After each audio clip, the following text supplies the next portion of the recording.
Share market subject to market risk, ये line तो आपने कई बार सुनी होगी और शायद कई लोगों के मुंह से आपने ये भी सुना हो कि शेयर मार्केट तो एक सट्टा है, यहाँ तो बहुत रिस्क है। पर क्या आप मुझे कोई एक भी ऐसा काम बता सकते हैं जिसमें कोई रिस्क ना हो?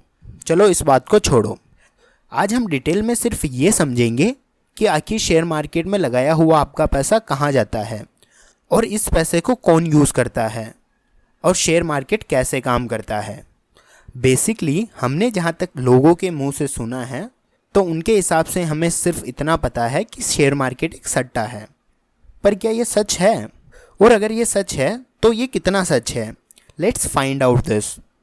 जब भी आप शेयर में पैसा इन्वेस्ट करते हैं तो बेसिकली आप किसी कंपनी में अपना पैसा इन्वेस्ट कर रहे होते हैं। वो कंपनी कोई भी हो सकती है।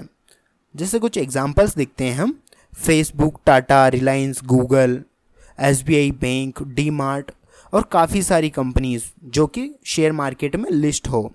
यानी आप अपना पैसा उसी कंपनी में इन्वेस्ट कर रहे हैं जिस ब्रांड या कंपनी के प्रोडक्ट आप खुद यूज़ करते हैं। तो अब आप ही बताइए कि अगर आप किसी कंपनी को अपना पैसा यूज़ करने के लिए दे रहे हैं और उस कंपनी पर आपको पूरा भरोसा है तो ये कैसा सट्टा हुआ? चलिए छोड़िए, हम इसे एक एग्जाम्पल से पूरा क्लियर करते हैं, उसके बाद आप खुद समझ पाएंगे कि शेयर मार्केट है क्या। एग्जाम्पल, हम अपने इस एग्जाम्पल में राहुल को शामिल कर रहे हैं। ये है राहुल, मिलिए राहुल से।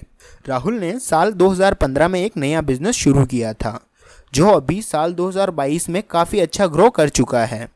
राहुल अब अपना बिजनेस और ज़्यादा एक्सपेंड करना चाहता है और उसे अपने बिजनेस को एक्सपेंड करने के लिए फ़ंड की ज़रूरत है और फंड अभी राहुल की कंपनी के पास नहीं है।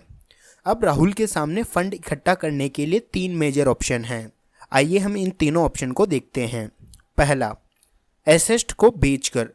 राहुल की कंपनी के पास जो भी एसेट हैं उन्हें बेचकर वो फंड इकट्ठा कर सकता है जिस फंड की उनको ज़रूरत है। पर राहुल और उसकी कंपनी दोनों ही ऐसा नहीं करना चाहते हैं क्योंकि एसेट की वैल्यू हमेशा बढ़ती रहती है, ये राहुल को अच्छे से पता है। अब उनके सामने सेकंड ऑप्शन है बैंक लोन। राहुल बैंक के पास से लोन लेकर अपनी कंपनी को एक्सपेंड कर सकता है और बैंक भी राहुल की कंपनी को 16% पर एनम के रेट ऑफ इंटरेस्ट पर लोन देने को तैयार है।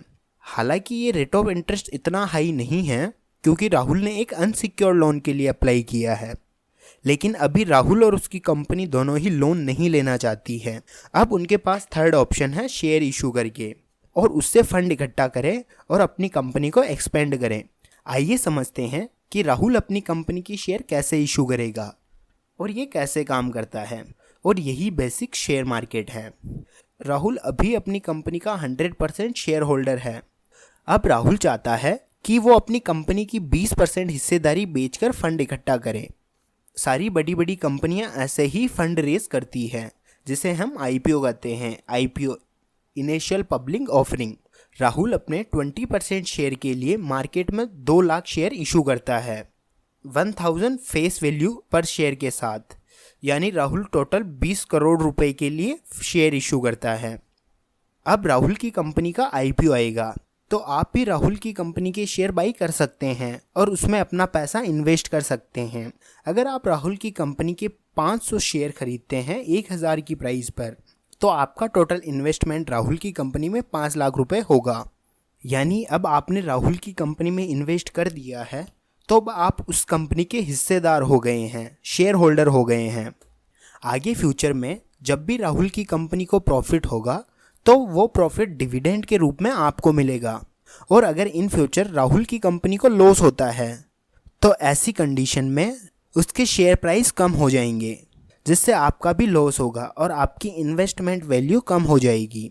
यानी जो 500 शेयर आपने 1000 रुपये में खरीदे थे अब उनकी प्राइस घटकर 900, 800 या फिर 700, 600, 500 भी रह सकती है। और अगर राहुल की कंपनी पूरी तरह से बंद हो जाती है या आपने ऐसे ही किसी कंपनी में बिना रिसर्च किए इन्वेस्ट कर दिया तो वो कंपनी फ्रॉड भी हो सकती है। तो ऐसी कंडीशन में शेयर वैल्यू पूरा ज़ीरो भी हो सकता है। आप जब भी चाहे अपने शेयर किसी को भी बेच सकते हैं। अगर राहुल की कंपनी की वैल्यू बड़ी होगी तो आपके शेयर प्राइस बढ़ जाएंगे और राहुल की कंपनी की वैल्यू कम हुई होगी तो शेयर प्राइस भी कम हो जाएंगे। जैसा हमने अभी एग्जाम्पल में देखा, आप टाटा, टेस्ला, गूगल और दुनिया के जितने भी बड़ी बड़ी कंपनीज हैं उन सबके शेयर बाई करके उनमें इन्वेस्ट कर सकते हैं। तो अब आप ही बताइए कि शेयर मार्केट क्या है? क्या ये सट्टा है?